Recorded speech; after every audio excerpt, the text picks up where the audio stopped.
Bien. On y va? Eh bien, oui, Ça va? à toi la parole. Ouais, très bien. Merci. Merci à Marie B aussi pour cette transition qui est en fait assez facilement trouvée. J'ai été sollicité par monsieur là-bas, Laurent, en 2006, c'est ça? Pour intervenir ici. Puis depuis 2006, je crois que les étudiants d'ailleurs en 2006 étaient à peine nés. Ou alors en deuxième année, c'est votre date de fabrication, c'est ça? Ou de, on va dire comme ça, hein. Vous n'êtes pas un produit technique, mais bon. Et depuis 2006, j'ai la chance de revenir parmi vous en tant qu'intervenant, donc ingénieur télécom de formation, comme c'est marqué, donc travaillant à la ville et à la métropole de Rennes depuis pas mal d'années déjà, pour créer au début des années 2000, en 2002, lorsque j'ai été recruté, après, disons, un début de carrière dans l'industrie des télécommunications, qui n'a absolument rien à voir avec ce qu'on peut connaître aujourd'hui. En 20 ans, il y a eu un peu plus de 20 ans, il y a eu d'énormes transformations, on va en parler d'ailleurs. Et donc, arrivé sur Rennes, que je ne connaissais absolument pas, retour en Bretagne, pour créer en fait le service numérique. On disait TIC à l'époque, Technologie de l'information et de la communication, et pour construire en quelque sorte un projet de territoire par rapport à cette matière très technique sur un territoire très marqué par l'industrie des télécoms, l'informatique, et pour aussi avec l'intuition que ça va infuser dans la société et il va y avoir des effets. Et donc cette intuition déjà au début des années 2000, après, ça me fait la transition avec le sujet et avec grand plaisir, je suis devant vous pour aborder. C'est absolument pas une présentation finie, aboutie. Il faut remarquer le petit logo en bas et d'ailleurs, je suis assez incitatif pour aussi dans vos publications vous inviter à mettre ce logo. Creative Commons. Donc c'est un début, c'est de la licence libre. N'hésitez pas à compléter, à rajouter, à modifier, à transformer. Voilà, Creative Commons, si vous ne connaissez pas trop, allez voir également aussi. Il y a différents modèles de Creative Commons. On produit de la valeur collectivement pour justement la partager. C'est la valeur est dans la circulation, dans le flux comme la connaissance, comme a évoqué Marie B. Et donc voilà, c'était ma légère introduction. Comme ça, vous savez qui vous avez face à vous. Vous pourrez me retrouver facilement. Si jamais ça vous plaît pas non plus, on pourra autour d'un café ou plus échanger, continuer à construire. Voilà. Donc, on rentre dans le sujet, si vous voulez. Vous pouvez continuer à sourire dans le fond et devant, hein, n'hésitez pas. Et puis, toute question est bienvenue autour du sujet, bien évidemment. Donc, la souveraineté, c'est quoi? Donc, s'intéresser à ce sujet, il y a un terme, la souveraineté régalienne, est liée à l'État, souvent. Donc, je reprends une citation d'un monsieur Emmanuel M. Maîtriser son destin, ne pas être dépendant. Renforcer l'autonomie stratégique, c'est-à-dire ne pas subir en quelque sorte une prise de décision qui aurait été faite par d'autres ou ailleurs. Et, voilà. Et donc, si on se centre ou on focus un petit peu plus sur les réseaux et les télécommunications, bien évidemment, on est ici là pour ça. Peut-être que c'était peut-être plus facile dans les années 70-80, dans un secteur où en France notamment, on avait une direction générale des postes et télécommunications, c'est-à-dire une ligne directrice fortement connectée aussi à la politique et aux enjeux qui étaient déterminés. Après, vous savez probablement comme moi, le 1er janvier 1998, il y a eu une ouverture de ce secteur également aussi. Voilà. Et donc, j'ai remis quelques photos, quelques images qui déjà, à ceux à qui j'ai pu faire partager cette présentation, euh, ont fait sourire et m'ont dit tu crois que tout le monde dans la salle saurait utiliser l'objet gris qui est au milieu de la présentation? Bon, voilà, c'est un petit exercice. En tout cas, il y a des personnes ici qui pourront vous accompagner au cas où. Par contre, en échange, vous avez aussi certainement beaucoup de choses à nous apprendre. Donc voilà. L'objet, dans toute présentation, de toute façon, quand on est en Bretagne, Rennes, Rennes Métropole, Saint-Malo, on doit avoir un Minitel. Donc toute présentation, c'est comme ça. Bon, j'ai remis le copyright à l'inverse justement du copyleft présenté tout à l'heure. La souveraineté, elle était un petit peu organisée aussi autour de cette culture-là, en fait, de la propriété intellectuelle. Faut pas jeter tout ça, hein. Faut accompagner et faut compléter justement avec d'autres modèles qui sont arrivés. J'ai eu la chance au début de mon parcours professionnel de travailler. Hop, il y a une animation. Je ne suis pas allé jusqu'à vous mettre un GIF dans ma présentation, hein, mais il y a une animation. J'ai eu la chance de travailler chez un acteur Nokia à la grande époque en Finlande, et puis à travers le monde. Et puis c'était la grande époque où Nokia vendait des téléphones mobiles à travers le monde et des réseaux, des infrastructures dans cette logique-là, dans les années 90-2000. Et Nokia y allait au bout de ce modèle-là, de maîtrise, de souveraineté. Nos centres R&D étaient situés à Oulu, à 60 km du cercle polaire. Je peux vous dire, on voyait arriver les éléments extérieurs relativement rapidement. Dans les centres R&D, les équipes de recherche et développement, les Finlandais, ils parlaient uniquement finnois. Ils ne parlaient pas anglais. Il fallait se mettre au finnois pour pouvoir. C'est une forme de protectionnisme en quelque sorte. Bon, c'est une autre époque. Voilà, je vous parle d'un temps que vous n'avez pas connu. Hein. Vous n'étiez même pas en gestation encore, même pas en fabrication, en R&D peut-être. Donc voilà, c'était encore dans les phases de créativité. Et puis bon, revenons maintenant. Je vais pas non plus. Comment on disait hier soir quand on a échangé, on fait nos anciens combattants. Non, on y est encore. On est encore présent parce que le mot combattant, c'est un peu un terme belligérant quand même. Hein. Ouais, mais la souveraineté, c'est quoi aujourd'hui? C'est la guerre. Hein. On y est. Bah oui. Faut se le dire aussi. Faut pas se voiler la face. Hein, c'est tout. Vous avez vu ce message publié la semaine dernière. En tant que président des États-Unis, en gros, je refuse que l'Europe s'auto-applique ce genre de loi, ce genre de normes, donc que peut-être vous avez parcouru également aussi. Donc ce sont les actes européens, pour les traduire, les DSA par exemple, sur les plateformes, les réseaux sociaux, auxquels les plateformes américaines seraient soumises en Europe. Donc voilà, là-dessus, vous trouverez un petit peu toutes les sources également aussi. Je vous invite à les lire, à les regarder un petit peu à quoi ça ressemble aussi, ces normes-là. Les DMA qui obligent les grandes plateformes à faire aussi de la place aux plus petites. Bon, les grandes plateformes, on sait où elles sont situées. Voilà, le Digital Market Act. C'est aussi le Data Act, tout ce qui est autour de la donnée. Donc, ça a été la réponse réglementaire, en quelque sorte, sur cette souveraineté que l'Europe essaye d'appliquer. Et selon l'expression du président des États-Unis, cela serait interdit. Donc, et en gros, l'idée, en fait, lui, c'est en filigrane. C'est donc ce qu'il sort aujourd'hui, c'est d'appliquer des taxes, en fait, pour aussi son marché et protéger ses industriels, ses producteurs, et aussi ses producteurs immatériels. Parce que autant on peut appliquer des taxes sur des produits, sur de la matière, par contre, sur de la data, sur votre data, c'est gratuit, donc c'est que c'est vous le produit, c'est un petit peu plus complexe. Donc il y a déjà une forme de déséquilibre. Et en fait, l'Europe hésite. Mais en fait, hésiter, c'est renoncer dans le moment. C'est ça qui est. Si on renonce dans le moment, et on a renoncé depuis 20 ans, on avait les leaders mondiaux, hein, Nokia, Ericsson, Alcatel, on peut citer également aussi, hein, Siemens et d'autres. On avait les leaders mondiaux il y a 20-25 ans. Hein. Et aujourd'hui, se joue quand même, c'est un moment charnière. Hein. On pense notamment à tout ce qui est les industries autour des intelligences artificielles. On a cité un acteur tout à l'heure, Mistral, on pourra en reparler, on pourra revenir dessus si vous voulez.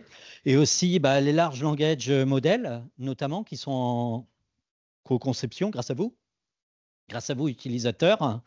On y reviendra bien évidemment aussi et voir comment dans nos territoires, en quelque sorte, on essaye d'apporter une réponse collectivement. Et là, je regarde les représentants de l'université de Rennes, et on est bien placés, on travaille ensemble avec des expérimentations qu'on s'auto-applique, nous, par exemple, territoire de Ville de Rennes, Rennes Métropole, Raga-Rennes, bien voilà. Et donc, oups, je suis allé trop vite. Et en fait, l'exception culturelle européenne, comment on la met en œuvre, comment on la continue à la faire vivre en quelque sorte dans ce contexte-là où les intelligences artificielles nous ramènent plutôt à des modèles. Et à des modèles, si vous laissez tourner en quelque sorte, je ne vais pas citer quelques plateformes, mais votre plateforme de musique préférée qui est hébergée à certains endroits, vous la laissez tourner, vous reviendrez et vous aurez à peu près tous un peu le même canal musical au bout de quelques minutes, ou enfin quelques dizaines de minutes. Voilà. Bon, ça, c'est un peu pour essayer de qualifier la souveraineté et l'état dans lequel nous nous situons, sachant que l'alternative, tout à l'heure au café, on en parlait, on disait, toi, ta collectivité dans laquelle tu travailles, vous êtes prêt à quitter les grandes plateformes aujourd'hui? Par exemple, je crois que cette présentation, elle circule sur les réseaux via une plateforme, Teams. Voilà. Est-ce que vous êtes prêt, vous, à quitter Microsoft, Google, lâcher votre iPhone? Je n'ai pas dit qu'il fallait le faire, hein. C'est juste aussi pour pousser le balancier un petit peu plus loin. Très franchement, on a regardé, hein, en tant que direction des services informatiques de la ville de Rennes Métropole, on a regardé. C'est quand même difficile hein, aujourd'hui. Hein. C'est quand même difficile de trouver une alternative. Il y a eu des effets d'annonce de certains territoires. OK, je prends le téléphone, je les appelle. OK, mais vous allez jusqu'où? Ouais, mais pas complètement quand même, hein. Des effets d'annonce de grands groupes également aussi, de grands groupes que l'on connaît. Donc voilà, cela étant, ben, revenons peut-être à des fondamentaux. Et puis bah, là, vous allez me dire, tu te fais plaisir, tu es dans une école de télécom, donc présentons des réseaux. Donc revenons un petit peu aussi, quels sont les critères un petit peu qu'un DSI, une direction des systèmes informatiques dans une entreprise. Je me tourne notamment vers les étudiants, hein, mais c'est non, beaucoup d'étudiants par là, beaucoup moins par là, mais c'est bon, c'est un apprentissage toute la vie. On va se dire, bah voilà, la performance, la souveraineté, c'est aussi lié à un DSI. Lui, il veut de la performance, en fait, très concrètement. Et c'est ce que bah, la performance, c'est, il y a un multiplié, mais c'est plutôt une corrélation entre, bah voilà, dans un réseau, le coefficient de foisonnement des opérateurs DSL, par exemple, comment on apporte une qualité parce que on y a mis justement une bande passante largement suffisante pour que les différents utilisateurs sur un réseau puissent avoir tous accès lorsqu'il y a des moments de téléchargement assez importants. C'est aussi dans l'architecture. On a créé des boucles sur les réseaux, les réseaux d'initiative publique. Je salue quelques acteurs que j'ai rencontrés ces dernières années et toujours, parce qu'on a créé des réseaux d'initiative publique sur le territoire de la métropole de Rennes et en Bretagne également aussi. Et puis, on a eu des architectures à imaginer pour justement être performant et être souverain. C'est il y a des coupures par moment. Et ça, en fait, c'est aussi être efficace. Parce que la performance, bah, il faut croiser l'efficacité et l'efficience. Et de fait, on est un peu toujours à la limite et on peut devenir un petit peu vulnérable lorsque aussi on définit, parce que dans cette efficacité, ben, notre décideur, c'est le monde qui le veut ainsi, on a un peu un comptable au-dessus de la tête qui nous amène aussi à, si on voulait avoir une performance maximum, on dimensionnerait les réseaux de façon très très vaste et très très large, mais on ne peut pas non plus toujours faire ça. D'où en fait une direction des services informatiques se sent un petit peu dessaisie lorsque de cette souveraineté, lorsque cette performance peut être aléatoire parce que des accidents peuvent arriver. C'était annoncé improbable, ça n'arrivera jamais. Qu'est-ce qu'on peut dire qui n'arrivera jamais dans ce monde où l'incertitude, là aussi, par rapport aux années 70-80, il y a quand même des notions d'incertitude qui sont beaucoup plus fortes. Et là, ça repose beaucoup sur le contrat de maintenance avec des garanties de temps de rétablissement que l'on met en œuvre pour essayer d'avoir un peu cette souveraineté. Moi, en tant que DSI, bah voilà, je m'appuie sur des garanties de temps de rétablissement qui me permettent de rendre des comptes à mes directions métiers pour dire, bah voilà, en quelques heures, en quelques minutes parfois, eh ben, on a un contrat qui nous permet de rétablir en fait l'impact, le service. Après, bah, la petite anecdote, quand j'étais chez Nokia justement en 98, une station de base radio tombée sur un territoire, on avait à l'époque 9 heures constructeurs pour rétablir le service. Sinon, on avait des pénalités qui commençaient à tomber. Et je peux vous assurer qu'on avait quand même une fiabilité matérielle, c'est-à-dire, vous n'avez pas connu, vous, les téléphones Nokia, mais vous les laissiez tomber, ils marchaient encore. Bah, nos stations de base, on les montait à l'envers, des fois, malheureusement, bah, elles marchaient quand même. Des fois, voilà, on avait cette qualité quand même qui. Et puis, bah, voilà, c'est juste une photo pour illustrer, mais parce qu'on a parlé pas mal jusqu'à présent de réseau FTTH, de déploiement de la fibre. Bah, ça, c'est arrivé près de chez vous, hein, comme on peut dire, hein. Vous ouvrez la porte et puis bah, c'est un petit peu aussi le processus. Donc, il y a l'objet technique et il y a le processus. C'est les modalités dans lesquelles, en fait, on s'est mis, tous, collectivement ensemble, qui nous a amené parfois à rencontrer ce genre de situation où démêler le problème est à peu près aussi simple que démêler les spaghettis là, que vous voyez sur cette photographie. Donc, bon, voilà, on sait. Après, bah, J'aime bien arriver avec des problématiques, mais je vous rassure, je vais essayer aussi avec vous de formuler quelques propositions par rapport à ce sujet. Et donc, on est toujours sous la souveraineté, parce que, ben, en fait, et cette souveraineté, vraiment, quand même, elle se complique, hein. On a évoqué tout à l'heure, j'ai vu dans une présentation la question des satellites. Donc, vous connaissez Galiléo probablement. Donc, il n'y a pas que les GPS, il y a les Russes qui ont aussi leur système, les Chinois ont leur système. Et je ne sais pas si vous avez vu, c'était en fin de semaine dernière, je crois que notre présidente de l'Europe a eu quelques soucis pour l'atterrissage de son avion dans un pays. Il y a eu des brouillages en fait sur les systèmes de géolocalisation et de communication. Voilà, donc ça, exemple, illustration aussi de la difficulté à maîtriser la souveraineté parce que en fait, toute la chaîne de valeur sur la souveraineté. Imaginez, ça va loin, hein. Je les ai pas mis dans l'ordre et puis il y a d'autres idées en vous écoutant ce matin dans l'introduction qui arrivent encore plus. Donc l'infrastructure, les machines, les réseaux locaux, les réseaux longue distance, les puces. Est-ce qu'on sait fabriquer une puce en Europe concurrentielle, performante? Voilà, on espère que Taïwan ne se fera pas envahir par la Chine dans les mois ou dans les années à venir, parce que reproduire aujourd'hui ce genre de capacité semble un peu compliqué. Les terres rares, voilà, pour certains d'entre vous, on avait eu l'occasion l'année dernière de faire l'équivalent d'une fresque numérique et d'aller aborder justement un petit peu les sujets, les questions de façon systémique et de voir bah, quels sont les points, les et en effet, la question des terres rares, vous savez que certains pays ont investi dans d'autres continents qui ne sont pas les leurs. Et puis vous prenez la table des matériaux, en fait, et vous regardez, il y en a un certain nombre qui clignotent aujourd'hui parce qu'on est déjà en limite de capacité. Donc ce sont des enjeux géopolitiques. La question des ou du logiciel, on a un petit peu parlé par rapport à certaines grandes plateformes, mais pas que. Pas que, ça se questionne aussi à des échelles très de proximité localement. Les données, la data, ça vous parle, je pense, un petit peu. Vos données, vos traces. Vous êtes dans la cyber pour un certain nombre. Vous êtes allé voir peut-être. Vous avez certainement, je pense, j'espère, une hygiène par rapport à vos propres publications, par rapport aux traces que vous laissez, par rapport à votre identité numérique. Pire, par rapport à votre altérité numérique, votre jumeau numérique en quelque sorte, ou votre jumelle numérique, parce qu'il y a des filles aussi, et on les salue. Et on leur dit de venir. Voilà, c'est le message aussi qui est passé. Les moteurs de recherche, on a quand même un petit peu un champ critique un peu en Europe, on va dire. Il y a eu des tentatives, il y a des essais qui sont faits sur les moteurs de recherche. Après, nous sommes aujourd'hui habitués à certaines références, certaines normes culturelles aussi et d'usage par rapport à quelques moteurs de recherche. J'aime bien dire, pour ne pas citer les moteurs de recherche, quand je suis bah, dans mon entreprise publique ou une entreprise, utilisez votre moteur de recherche préféré, comme ça je ne cite pas. Et puis bah, c'est vrai que voilà, on peut faire du Google bashing pour être clair, mais quand sur un territoire, vous savez que 90 voire plus des habitants, 90% ou plus utilisent Google, bah non, c'est de la diplomatie.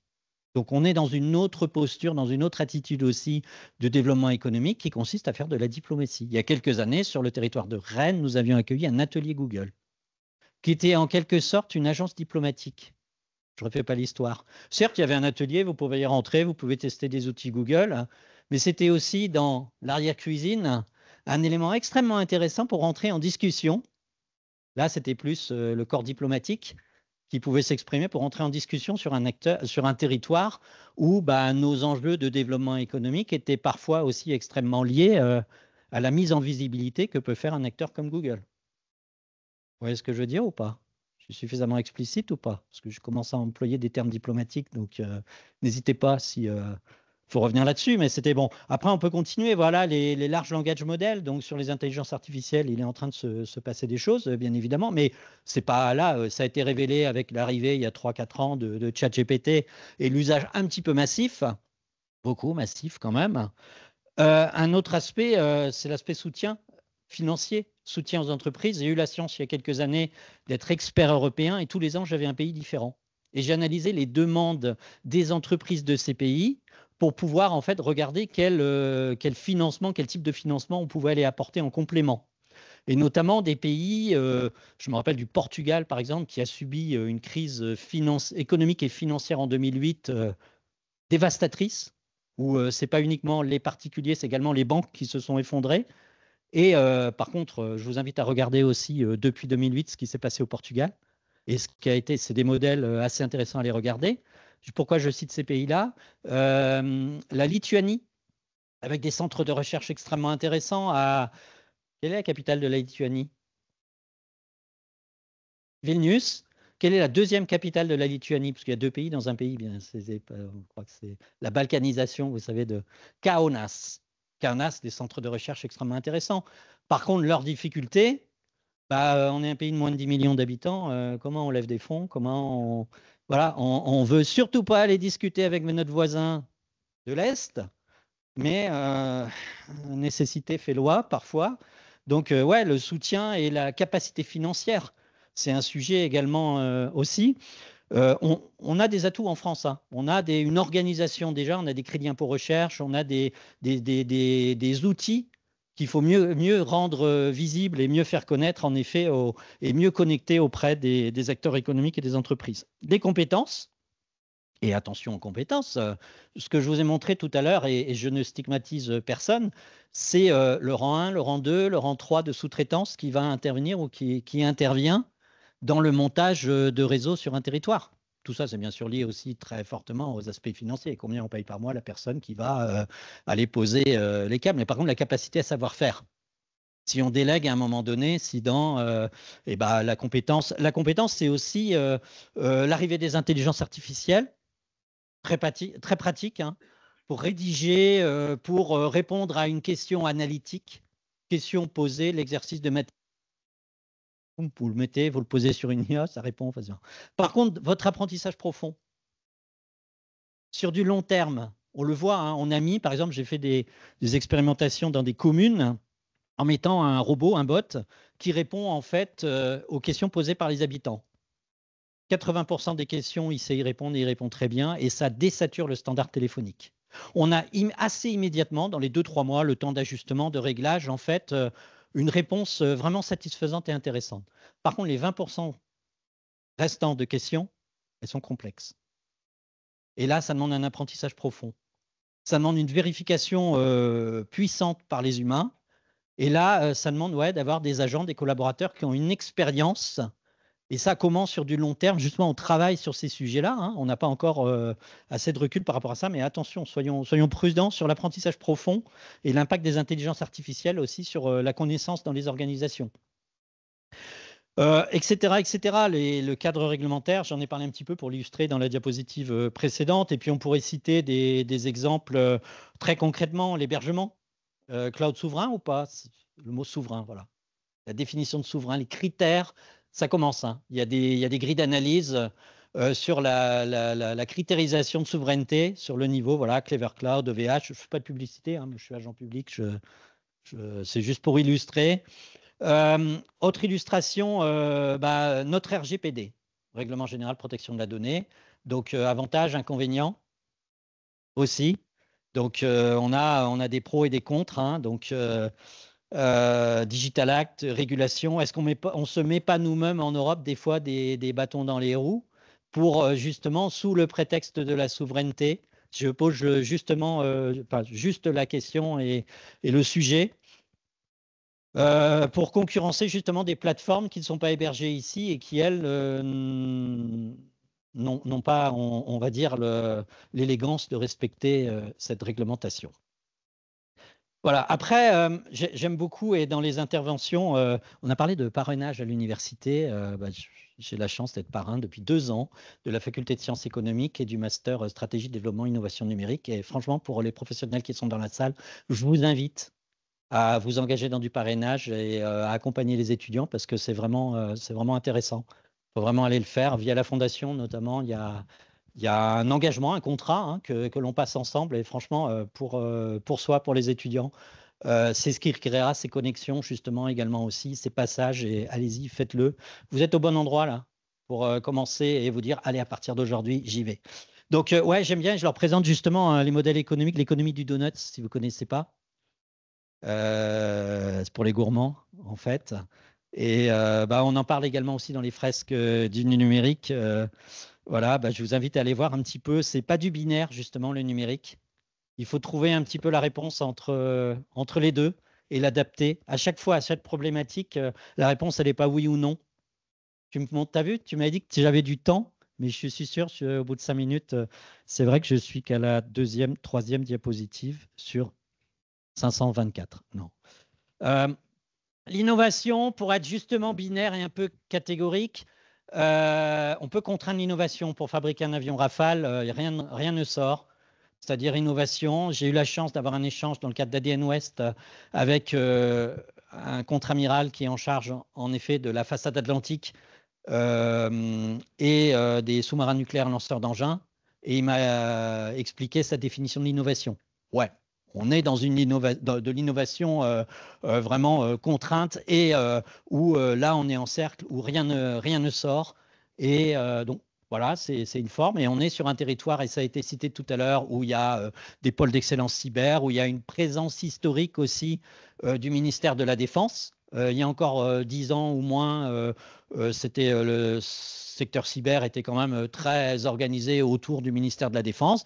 Il y a des acteurs qui sont arrivés, qui ont développé, qui ont ouvert des voies. Je pense à Orange Cyber notamment. Et il y a d'autres voies qui ont embarqué également depuis. Et à l'inverse, ou à l'extrême, on a aussi l'innovation libérée. Ça, pour le coup, et je m'en amuse beaucoup, c'est d'autres interventions que j'ai l'occasion de faire, par exemple, dans le cadre d'écoles d'art. Je vous invite un jour à aller visiter des écoles d'art si vous ne l'avez pas fait aussi. Et là, c'est 180 degrés, on va dire, donc 360 même. Donc voilà, et entre les deux, il y a des techniques de design de service qui permettent justement de trouver à certains moments les différents volets sur l'innovation, les différentes postures sur l'innovation. Après, vous allez me dire, ouais, innover, c'est mettre en mouvement, c'est bouger. Donc c'est vrai, c'est quand même mieux que on a essayé il y a quelques années la standardisation pour les moins jeunes d'entre nous, on va dire, on a connu un peu l'arrivée du web et les euphories que nous avons eues ou les imaginations très libertaires, neutres autour du web. En fait, ça, c'est pas forcément comme ça, même pas du tout. Ou alors, autrement, ce qu'on a dit tout à l'heure un petit peu, il y a le protectionnisme par rapport à l'innovation, jouer sur les droits de douane. Et la question que je posais tout à l'heure, comment on fait lorsque c'est sur de l'immatériel? Un peu compliqué quand même de taxer des données, surtout dans les deux sens. Et donc, et surtout mettre en mouvement.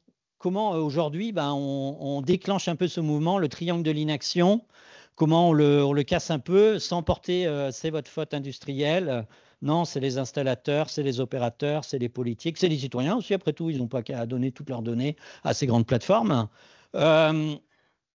Comment on fait réagir? Donc le triangle de l'inaction, hein, ça aussi c'est intéressant à aller regarder. Je pense là notamment, c'est plus dans les fresques du climat que vous retrouvez ça, justement pour mettre en mouvement et ouvrir des pistes. Mais dans les entreprises, je trouve que c'est intéressant de déclencher justement en s'appuyant là-dessus. Donc mesurer l'impact d'usage. Je ne vais pas détailler. L'impact d'image, ça c'est plus des leviers un peu directs. Quand vous sentez que ça bouge pas, et ben là on attaque en direct. On utilise des vecteurs qui sont un petit peu directifs, l'impact d'image par exemple, la crainte du bad buzz. Là on va peut-être réagir, on va peut-être se mettre autour de la table et commencer à voilà. Et j'avais commencé en disant on cherche dans la souveraineté la performance, en fait, c'est ce qui nous rassure. Et les directions des services informatiques ou les directions réseau et télécom, selon mon angle de vue, sont très marquées par cette notion de performance qui doit être très largement revue, à mon avis, aujourd'hui et à l'avis de certains autres. Vous connaissez peut-être actuellement les représentations qui sont faites par Olivier Hamon, qui défend plutôt une logique de robustesse. Donc, dans un monde incertain, avec autant de phénomènes qui peuvent nous arriver, notamment dus à des caractéristiques climatiques, mondiales, géopolitiques, eh bien, comment on allie la performance et la robustesse, c'est-à-dire comment on conjugue justement les deux. Et c'est vrai que nos organisations ne sont pas préparées à ça. Parce que nous avons eu des brillants cerveaux, des responsables qui ont fait des brillantes écoles et qui ne les ont pas préparés en fait à ce non-déterminisme. Des personnes qui ont été formées à, très bien, à plan de projet, c'est un diagramme de Gantt. C'était le cas, on a amené On a amené quelqu'un sur la Lune le 19 juillet 1969, soi-disant, grâce à un plan qui a été construit, je crois, en 1963. C'est-à-dire en 63, ils savaient déjà que le 21 juillet 1969, il y allait avoir quelqu'un sur la Lune. Est-ce qu'on peut imaginer aujourd'hui un plan à 6 ans comme ça, aussi précis que ça? Voilà. Bon. Donc, ouais, allier performance et robustesse, donc c'est la notion de robustance. C'est un nouveau mot. Et donc, je vous invite, voilà, je voulais orienter un peu la présentation en disant, c'est trouver cet équilibre justement et surtout raisonner à plus 4 degrés. Je sais que dans la salle, là, quand on rentre, ou quand vous sortirez, vous verrez, il fait déjà plus que plus 4 degrés. C'est vraiment, je remercie l'IUT d'avoir organisé en fait et scénarisé en effet la situation. Hein. Donc, raisonner à plus 4 degrés. Avec plus 4 degrés, le croissant que vous avez eu là quand vous êtes arrivé, le café, on peut le produire, on peut l'acheminer ici de la même façon? Non. Le croissant, on peut le produire, ça demandait du lait, ça demandait du beurre, ça demandait de la farine, ça demandait… Non. En télécom, tous les différents équipements, eh bien, en fait, non. On ne pourra pas faire de la même manière. Là, vous qui allez vivre au XXIe siècle, et peut-être plus, eh bien non, ça ne devrait pas. Ça, c'est une des certitudes que l'on a dans cette incertitude, c'est qu'en fait, on avance, ça augmente. La robustance, c'est à plein de niveaux, plein d'endroits. C'est par exemple dans une organisation très pyramidale, très strate, etc., qu'on connaît un petit peu dans nos administrations de collectivités, dans les grosses administrations. Et ben en fait, si le décisionnaire n'est pas là, le projet en pâtit. Donc des organisations plus polyvalentes, plus matricielles. Moi, je parle d'effets combinatoires. Jouer sur les effets combinatoires. À des problématiques linéaires, avoir des réponses combinatoires qui sont beaucoup plus puissantes. Vous savez comme moi que l'utilité d'un réseau est directement proportionnelle au carré du nombre d'utilisateurs. Et là, quand on découvre ça, on se dit, c'est super intéressant. On va pouvoir jouer sur une capacité à rendre en fait non linéaire et une réponse extrêmement intéressante. C'est ce que font les grandes plateformes. Hein. Ils jouent sur les effets combinatoires. Nous aussi, en Europe, de changer notre mode d'éducation, notre mode de pensée, l'innovation ouverte. J'ai entendu plusieurs fois le credo. Vous voyez, c'est des cercles ouverts. Creative Commons aussi. Donc voilà, les cercles sont ouverts et c'est un peu le but de ça. Donc la robustance, il y a des différentes caractéristiques. Je vous ai dit que j'ai essayé d'arriver avec des pistes de solutions. Hein. La redondance intelligente, des ressources supplémentaires sont activées quand c'est nécessaire. Actives, dynamiques. Elles n'alourdissent pas le dispositif en permanence. La dégradation progressive. Donc, en fait, on a eu une crainte il y a 2 ans, je crois, du blackout total, notamment dans notre péninsule énergétique qui est la Bretagne. Donc, on avait fait un travail préparatoire en disant si jamais ça arrive au mois d'octobre, là, on va être. En fait, non, c'est pas arrivé. Mais en fait, la dégradation progressive, c'est-à-dire avoir une réflexion systémique entre les différents réseaux pour pouvoir les dégrader progressivement sans avoir une coupure nette non plus, sans que ça tombe comme ça brutalement. Voilà, il y a en gros 5 axes principaux. Je vous invite à aller regarder ça. Ça commence à être assez documenté. L'adaptation dynamique également aussi. C'est dommage, je ne vois pas l'horloge, donc je ne peux pas en fait. Mais je pense qu'on est dans les temps. Perfect. Ouais. On est dans le money time. Ouais. Donc adaptation dynamique, capacité à remplacer un élément défaillant, système dynamique, biomimétisme inspiré. Extrêmement intéressant. Vous connaissez l'âge de notre planète? 4,3 milliards d'années. Pas mal. C'est intéressant. Je vous invite à aller voir à Saint-Malo l'Institut du design qui travaille beaucoup sur justement le biomimétisme aussi. Et je pense que vous, techniciens, ingénieurs, nous, on a beaucoup à apprendre aussi sur ce biomimétisme et voir comment notre planète s'est inspirée en fait dans ses évolutions naturelles. La diversité, j'en ai parlé un petit peu, donc clin d'œil, ballon de basket pour ceux qui aiment le basket. Dans une équipe de basket, on a 5 joueurs qui ont des profils généralement assez différents et surtout très complémentaires. Et donc, c'est reprendre ça, en fait, aussi de coaching, de voir, en fait, dans une équipe, le but du jeu, c'est certes d'avoir un bon joueur, mais c'est d'avoir un joueur qui rend bon ou bonne l'équipe, encore plus. Donc ça, c'est de se compléter, se suppléer et de travailler sur ces logiques-là. Et donc, pour être encore plus concret, les 4 pistes à développer, la connaissance et le savoir-faire, et ici, on est dans un lieu justement de la connaissance, du développement de la compétence, former sur les territoires, en proximité, former des techniciens, des ingénieurs, des chercheurs, accompagner la recherche.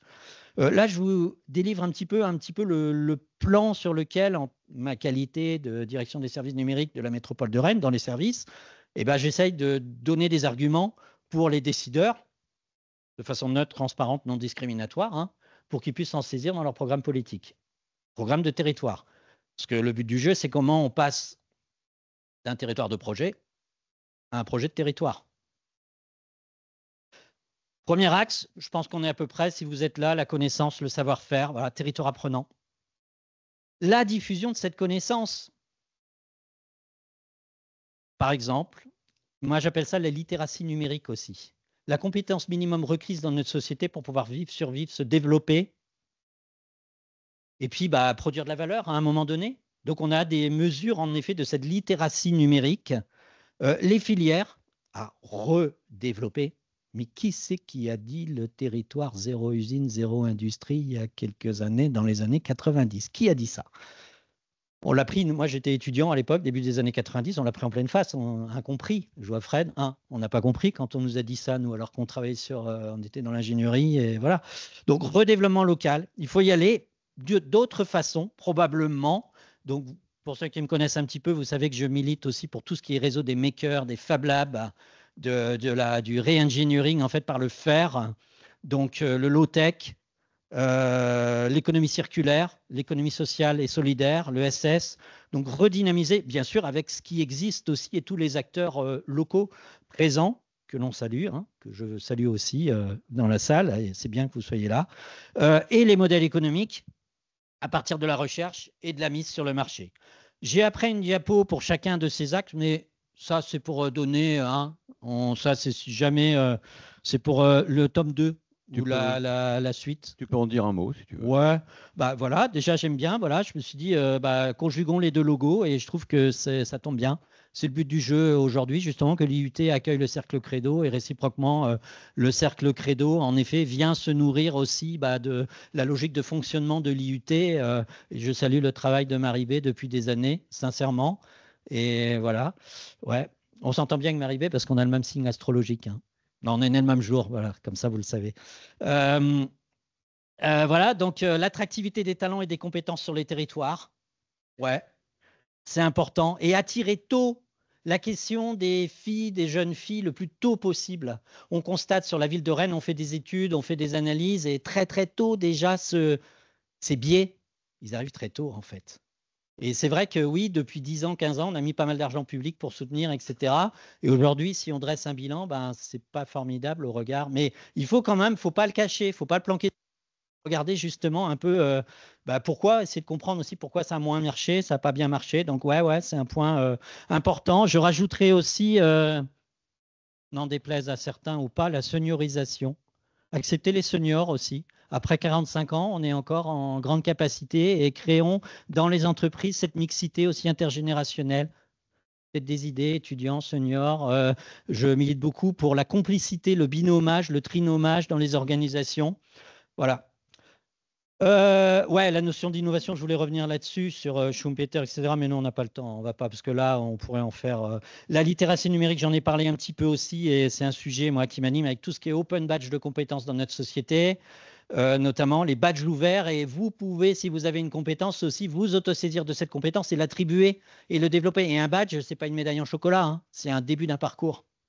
Et c'est un parcours, formation tout au long de la vie, apprentissage collectif, la valeur de cette connaissance, de cette compétence. La valeur immatérielle d'une entreprise, mesurez-la aussi. Il n'y a pas que la valeur matérielle, la valeur immatérielle. Dans une transmission d'entreprise, par exemple, c'est extrêmement important d'analyser. Il y a la transmission comptable et pas que. Donc, il y a les filières XR à développer. J'en ai parlé un petit peu. XR, 4R, 5R, 10R. Qui connaît les R? Ah, c'est dingue ça. Bon, on reprend date. La première, c'est refuser. Si vous pensez que vous n'en avez vraiment pas besoin, ça ne sert peut-être pas de. J'ai des exemples en tête. La deuxième, c'est reconditionner, l'allongement de la durée de vie. J'ai vu les PC qui pourraient l'IUT est preneuse. On a entendu, on l'a dit. Ensuite, donc reconditionner, recycler, etc. C'est tous les R qui permettent de rentrer dans cette économie circulaire et de faire que, la déchetterie, c'est pas la fin. Non. Juste un petit exemple. Je disais sur Rennes Métropole, j'ai analysé en fait quelles sont les 10 cafetières, exemple du café, qui sont les plus achetées. Et je suis allé chercher tous les plans de ces cafetières. Elles ne sont pas fabriquées ici, bien sûr, elles sont fabriquées à 20 000 km d'ici. Et en fait, moi, ce qui m'intéresse, c'est l'équation différentielle et le deuxième degré de l'équation différentielle. Durée de vie, 5 à 10 ans. Donc, dans 5 à 10 ans, on va les retrouver dans les déchetteries de Rennes Métropole. Mais entre-temps, nous, les makers, eh ben, on aura travaillé sur du reconditionnement ou sur une autre idée. Qu'est-ce qu'on va pouvoir en fait Eh ben, en fait, la direction des jardins et de la biodiversité de la ville de Rennes est super intéressée parce que dans une cafetière, je ne sais pas si vous le savez, il y a un capteur de température d'humidité. Mais ça, si vous me mettez dans le sol. Et si vous transformez toutes ces cafetières en un autre objet qui pourrait être utile et en plus environnementalement, eh ben, vous pouvez créer justement des activités là-dessus. Et on a besoin de vous, de vos connaissances techniques. Je me tourne vers vous. Là-dessus, c'est extrêmement important. Et on a besoin de vos connaissances économiques et financières. On a besoin de votre connaissance managériale pour transformer aussi ces modes et ces capacités. Voilà, j'ai fait mon côté militant, mais on est là pour ça également aussi. C'est un engagement. Donc, développement moyens financiers pour la recherche et la mise sur marché. Là, on a des acteurs présents dans la salle et merci beaucoup à vous. Deep Tech. Deep Tech, il y a des débats parfois. Donc, banque, j'ai repris le logo de la BPI, en fait, Bureau public d'investissement. On a des acteurs, des guichets sur le territoire qui sont prêts à vous écouter aussi. Et il y a des projets. J'ai vu l'ouverture lancée aussi par Maribé, créer votre entreprise. Ça, c'est important, je pense. S'il y a un point, et je suis prêt à m'y investir au sein de l'IUT, c'est développement d'entreprise aussi tôt. Soyez entrepreneur tôt. Et puis, après, peut-être que je suis trop optimiste. Et comme on est à Saint-Malo, c'est peut-être un plan de sauvetage. C'est-à-dire, on est déjà trop mal, en fait. Quand on fait l'analyse d'une entreprise pour la succession, des fois, et que le responsable d'entreprise vous dit, vous savez, ça ne va pas très, très bien des fois. Et quand vous ouvrez le truc, vous vous rendez compte que ça va beaucoup plus mal que. Donc voilà, je ne sais pas. C'est peut-être aussi à imaginer quand même un plan de sauvetage. Et donc, après, je termine là-dessus parce que c'était le cadeau. Enfin, le cadeau offert. Hein. C'est en fait, qu'est-ce qu'on fait, nous, à la ville de Rennes, à Rennes Métropole parce que voilà, j'ai repris les couches OSI en quelque sorte, hein, parce qu'on est dans un monde télécom. Donc les couches physiques, on a déployé plus de 2000 km de réseau d'initiative publique fibre optique depuis quelques années. Même quand on n'avait pas le droit, on a commencé à le faire, et puis le droit s'est transformé. Donc l'innovation, c'est ça aussi. C'est une impertinence qui a trouvé son business. Voilà, des réseaux IoT, on en a fait aussi des réseaux IoT, des objets connectés. On n'avait pas forcément le droit encore à l'époque. On avait appelé, pour la petite histoire, notre réseau, le réseau LoRa. LoRa, ouais. LoRa. Donc, on l'avait appelé le réseau Laura Fabian pour Fabulous Internet Access Network. Et puis, on l'a fait chanter. Les réseaux Tetra. On est assez attaché à notre réseau Tetra, le réseau des transports, mais on nous dit stop, il va falloir arrêter. Donc, on travaille avec des acteurs, et notamment des acteurs hautement présents sur le territoire, pour essayer de trouver des solutions, des alternatives, et pas que. Voilà. Ensuite, si on monte dans les couches, l'hébergement en propre. On est très hébergement en propre dans ma collectivité. Physiquement, hein. Ou local, il y a aussi des acteurs locaux. Avoir développé des fibres optiques, ça a permis de développer des acteurs locaux, vous en connaissez également. Nationaux, parfois aussi du cloud, c'est tout à fait possible. Voilà, après la data, pour la sortir ou pour l'entrée, on a de l'open data, une culture de l'open data, de la redondance. On monte encore dans les couches, PC reconditionné, 4500 PC portables, je crois. Là, ces 2 dernières années qui ont été dans le circuit auprès des associations, auprès de porteurs de projets, pour essayer de doter aussi, de jouer notre rôle. Groupement d'achat, ça, c'est extrêmement intéressant. On peut faire des choses super intéressantes quand on a la capacité d'une ville, d'une métropole. On peut travailler ensemble avec Saint-Malo, avec la région Bretagne, avec d'autres acteurs. Donc, ce que l'on fait, et un groupement d'achat que je voudrais citer, c'est Mégalis, sur notamment toutes les logiciels, les applications de services publics. Rennes les utilise.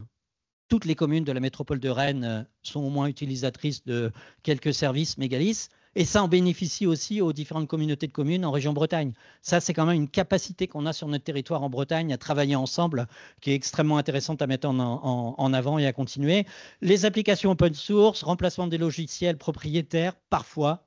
J'en ai un peu, c'est pas non plus facile. Et puis bon, on pourrait en parler, les IA et ce que l'on fait, le mot Ragaren.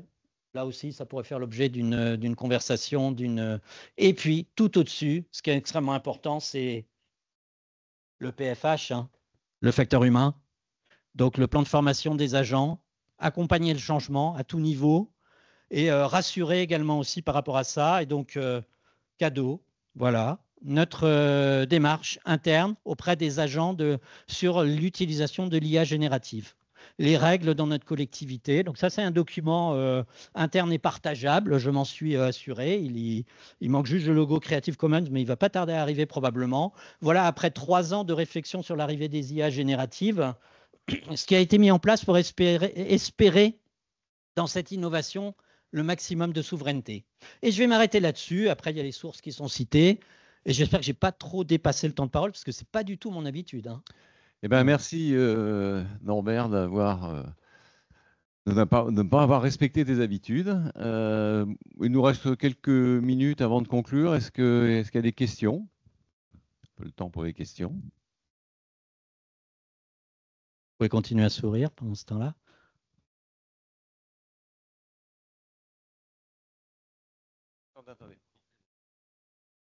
Je suis à Nantes aussi, Nantes Métropole, qui est aussi pas mal avancé. Est-ce que vous avez des synergies avec la ville de Nantes?